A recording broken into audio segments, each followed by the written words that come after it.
All right, guys, in today's video, we are going to talk about the behind the scenes of how job boards work, and essentially they work exactly like the MLS. So if you know this, you are able to capitalize and make sure that you are getting in front of hiring managers and recruiters. So for those of you who don't know me, my name is Katie. I'm a coach at CareerSprout.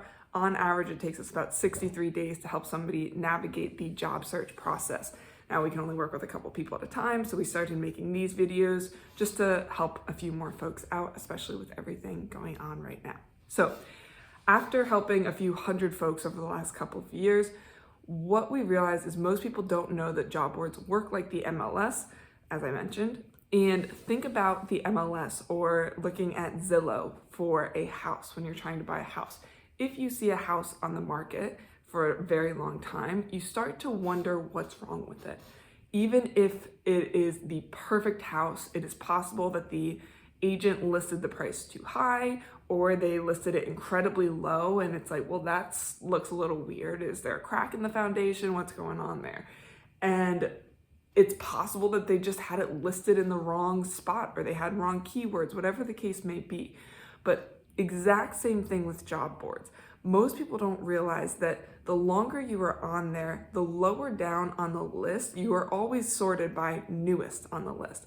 And so if you are missing keywords or you've priced yourself below or above a role, you're not even going to get views on your resume, on your profile, LinkedIn profile sometimes as well.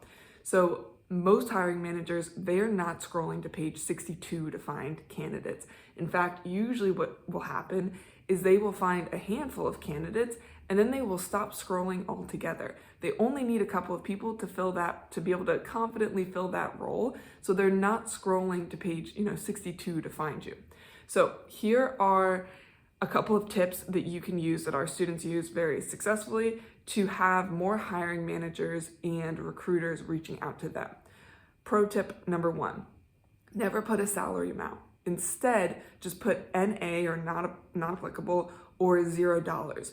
That way you are not pricing yourself out of a role or lowballing yourself out of a role.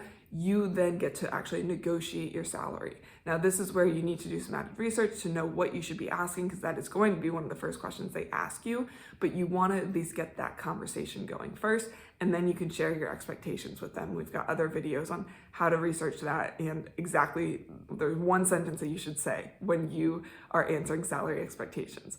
So pro tip number 2, you want to change something in your resume every single Sunday night. Is this a bit of work? Yes, you usually only have to do it for a couple weeks though, because you will get enough conversations flooding your inbox that you won't need to keep going back to the job boards. So every Sunday night, even if it's just adding a comma or changing your zip code to, one zip code over, you want to make sure that you are changing something, because this will then bump you up to the top of the list again. And all it's going to show is, hey, same as Zillow, it's like, hey, recently updated or updated, new edition, essentially.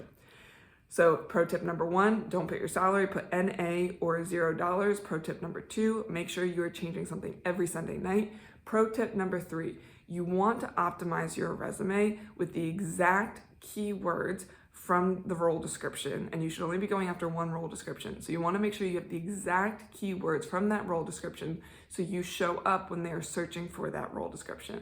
Now, I'll put a link below. We've got a resource library that'll help you with that salary expectations question. It'll help you know what the heck I'm talking about when I say keyword optimize your LinkedIn profile or your resume.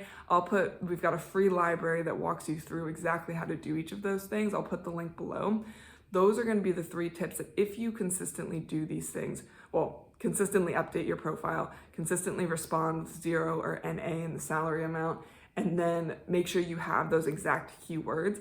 If you do this, typically what happens is our students will get their inboxes flooded with hiring managers, and then it becomes overwhelming to manage the conversations that you have. So another resource that is in that free library is the exact job tracker. It's a very simple Google spreadsheet of the job tracker that our students use to keep track of all of the opportunities that are coming to them. So if you have any questions, if you have any specific job search requests on what to make in the next video, feel free to let us know in the comments below, or if you just have any questions in general that are more personal, feel free to email info@careersprout.com, and I will see you guys in the next one. Talk soon.